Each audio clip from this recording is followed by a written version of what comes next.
And in that moment of quiet, I invite you to think about the people or the situations that you would like to pray for. And you can either name them quietly in your mind or say them aloud. Let's start with some quiet.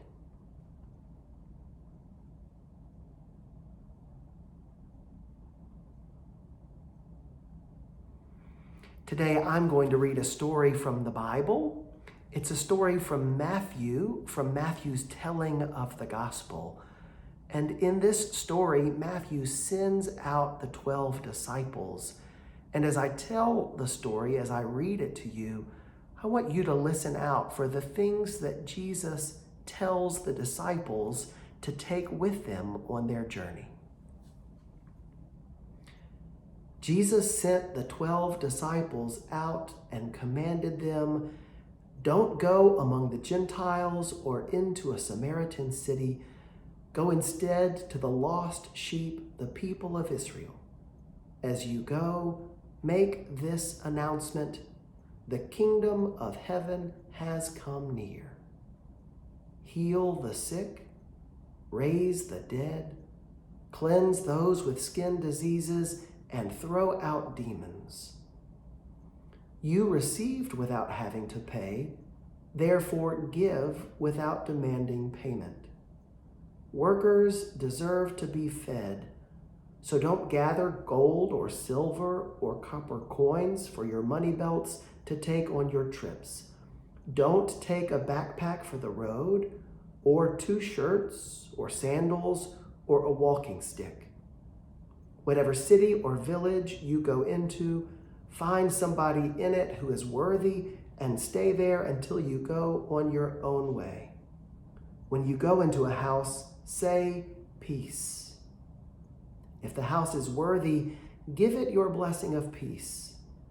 But if the house isn't worthy, take back your blessing."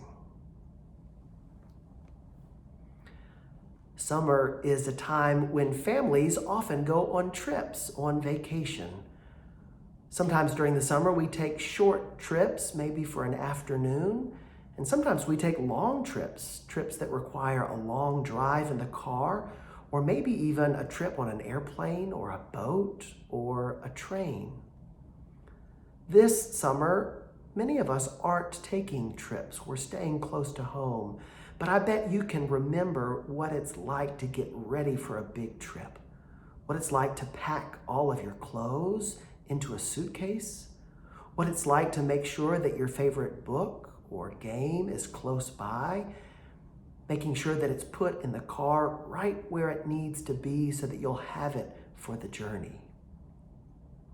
In this story from Matthew, Jesus sends the 12 disciples out on a really exciting trip, a trip on which they are to tell the world that God's kingdom has come near.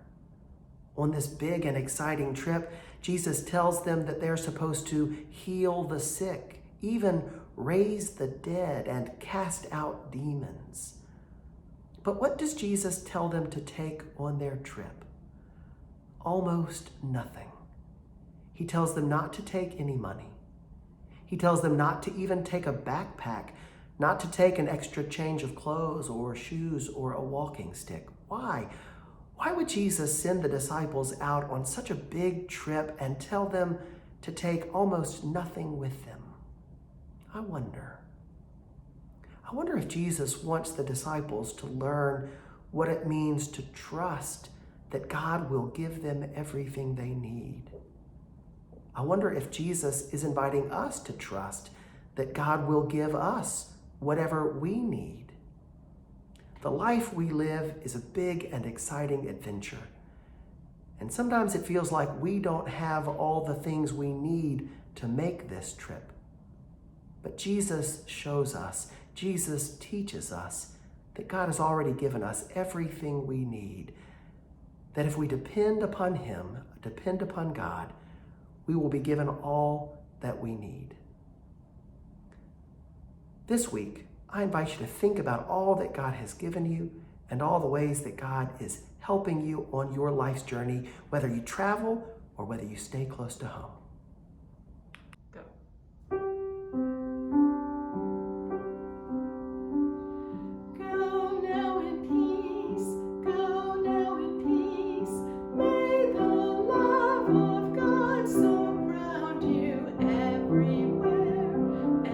we